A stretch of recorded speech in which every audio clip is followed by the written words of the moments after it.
সম্পূর্ণ নতুন নিয়মে কিভাবে আপনারা আপনাদের ফেসবুকে যে কাউকে ব্লক করবেন এবং পরবর্তীতে যদি আপনারা সেই ব্লক থেকে আনব্লক করতে চান, এই দুইটি কাজ আপনারা কিভাবে সম্পূর্ণ নতুন নিয়মে করবেন সেটাই কিন্তু আমি আপনাদেরকে এই ভিডিওর মধ্যে দেখাবো। তো চলে যাব কিন্তু সরাসরি ভিডিওর মূল পূর্বে। যারা চ্যানেল নতুন দর্শক আছেন অবশ্যই কিন্তু চ্যানেলটিকে সাবস্ক্রাইব করে দিতে পারেন, যাতে এইরকম কোয়ালিটির গুরুত্বপূর্ণ ভিডিওগুলো আপনারা কখনোই মিস না হয়ে যায়। বন্ধুরা, সরাসরি চলে আসলাম মোবাইল স্ক্রিনে। আমাদেরকে ফেসবুকে কাউকে ব্লক করার জন্য আমাদেরকে সর্বপ্রথম যে কাজটা করতে হবে, আমাদের ফোন থেকে যে ফেসবুক আছে আমরা আমাদের ফোন থেকে সরাসরি ফেসবুকে চলে যাব।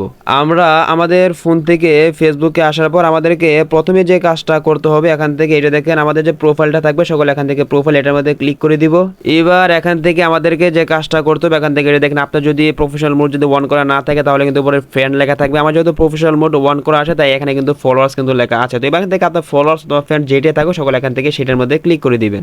যখন আপনাদের সামনে এরকম একটা ইন্টারফেস চলে আসবে, এবার এখান থেকে দেখেন আপনাদের যে ফ্রেন্ডস যে লেখাটা থাকবে সকলে এখান থেকে ফ্রেন্ডস এটার মধ্যে ক্লিক করে দিবেন। বন্ধুরা, তাহলে কিন্তু আপনাদের সামনে টিকটকে যতগুলা ফ্রেন্ডস আপনাদের থাকবে সমস্ত ফ্রেন্ডসগুলো কিন্তু এখানে কিন্তু শো করবে। এবার এখান থেকে আপনি যাকে ব্লক করতে চাচ্ছেন প্রথমে আপনারা সেই আইডিটা খুঁজে বের করবেন। এখানে যদি আপনার যদি অনেক ফ্রেন্ডস যদি থাকে, আপনাদের যদি খুঁজে এভাবে স্ক্রল করে করে খুঁজে যদি বের করতে কষ্ট হয় তাহলে এখান থেকে দেখেন উপরে সার্চ বার আছে, এটার মধ্যে ক্লিক করে আপনারা কিন্তু সার্চ করে কিন্তু সরাসরি কিন্তু তার আইডিটা কিন্তু খুঁজে কিন্তু বের করতে পারবেন। তো আপনাদেরকে সেই আইডিটা খুঁজে বের করে তাকে ব্লক করার জন্য যে কাজটা করতে হবে, আপনারা যখন আইডিটা পেয়ে যাবেন তখন দেখবেন প্রত্যেক আইডির পাশে এটা দেখেন 3 ডট কিন্তু এখানে রয়েছে, সকলে এখান থেকে 3 ডট এর মধ্যে ক্লিক করে দিবেন। তাহলে কিন্তু এখান থেকে কিন্তু নিচে কিন্তু বেশ কিছু অপশন কিন্তু পেয়ে যাবেন। এবার এখান থেকে দেখেন ব্লক যে লেখা আছে এটার মধ্যে ক্লিক করে দিবেন, অথবা এখান থেকে আবারও যদি ব্লকের মধ্যে ক্লিক করে দেন তাহলে কিন্তু অল্প কিছুক্ষণের মধ্যে কিন্তু তার আইডিটা কিন্তু ব্লক হয়ে যাবে। এবার কোনো সময় যদি আমরা যদি তাকে যদি আনব্লক করতে চাই তাহলে কিভাবে আমরা তাকে সম্পূর্ণ নতুন নিয়মে আনব্লক করবো সেটা আমি আপনাদেরকে এই একই ভিডিওতে দেখিয়ে দিচ্ছি। তো আমাদেরকে